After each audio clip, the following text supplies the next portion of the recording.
Hey, what's going on everybody, and welcome back to the channel. So you finally made it out to your favorite fishing spot and you're about to get it dialed in, or maybe you done found you a big school of redfish and you want to catch you a big one. All of a sudden you ain't got nothing but a reel full of wind knots and you spend more time trying to reline and retie than you are catching fish.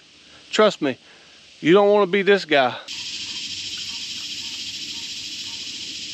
Well, today y'all stick with me because I'm going to show you how to properly spool up a reel with monofilament and fluorocarbon, and I'm going to show you how to take all the memory out of that line, at least a good majority of it, so you can be more like this guy.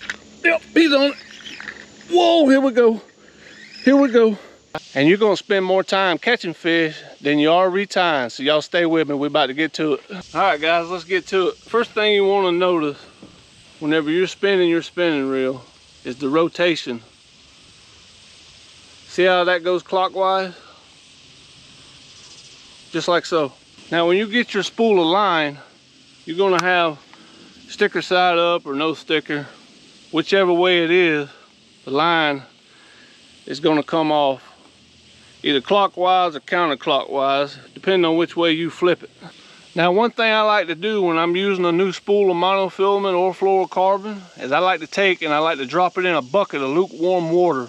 You can let it sit in there for 10 minutes, 15 minutes, maybe even till the water cools off. But if you do that, make sure that you remove this top sticker and all the glue residue underneath it, because if not, that glue residue will separate and get in between your line, and then your line is no good to you. Now the reason I like to drop it and let it sit in that water is it's going to take a good majority of all that memory from this line being wound up on that spool. It's going to take a lot of that memory out of it, and it's going to help you out a whole bunch before spooling it onto your new reel. Now remember, reel turns clockwise. You want the line on the spool to come off in the same direction. Keep that in mind. As you can see here, it's sticker side up, it's coming off clockwise. So that's the way we're gonna put it on. Now once you string all your line in through the eyes of your rod, you're gonna wanna connect your line to your reel. You're gonna wanna use the ARBOR knot. Now if you guys haven't watched my video on tying the ARBOR knot, I'll leave it linked in the description below. You can go check out that video. We're just gonna tie a simple ARBOR knot, attach our line to the spool, and we're gonna start spooling up this reel. Now after you get your ARBOR knot and your line attached to your spool, your reel, all we want to do now, you want to hold the tension on your line right here. That way when your line's coming through and it's spooling on there, it's going to have tension on it and it's going to wrap it evenly all the way up and down your spool.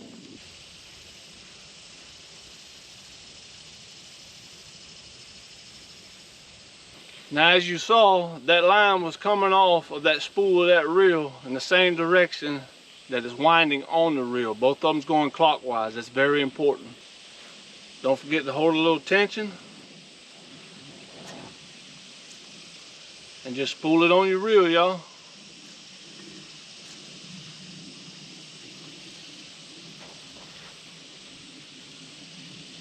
Now one key thing to remember is you do not want to overfill the line on your spool, or you will have some serious problems and you'll be doing all this work for nothing. One key way to look at this is the top of your cap on your spool right here. You'll notice, and it might be a little hard to see in this camera, but you'll just grab your reel and you will see it. It's got a little bevel right there. I always like to keep that line about a 1/16 of an inch inside that bevel, and that's going to keep your line from when you pop that bell from just wanting to just jump all over the place, especially if you're holding a little tension on it. So just keep that in mind. Make sure to not overfill the spool of your reel, or you will be in for some more problems. Now the last thing I like to do after you get all of your lines spooled onto your reel is I like to put the reel down, open the bell. I like to take a long stretch of line and just start peeling that line out. Just walk with it. Just grab the end of it and just start going with it. And what that's going to do is that's going to help lose a lot of the more, if any of the memory's left, it's just going to help take that much more memory out of it, and it's going to keep you on the water fishing longer instead of tying knots and restringing and missing all kinds of fish.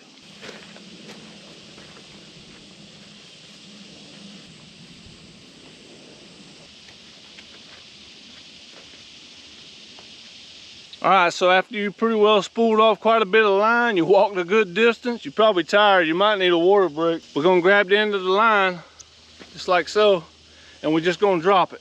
Pull it straight in the air, up high, and just drop it. And when you do that, it's gonna just help unwind more and more of that memory in that line, and it's gonna help you a lot. Now we're gonna do this a couple, 2-3 times, and then we're gonna spool it back up on that reel, and hey, we're gonna be ready to fish, y'all.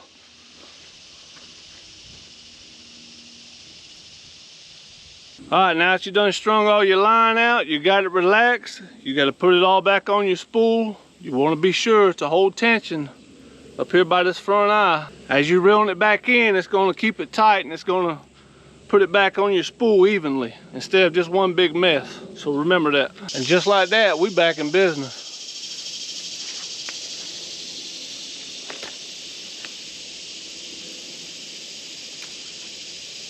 So remember, guys, if you don't want to be like this guy here,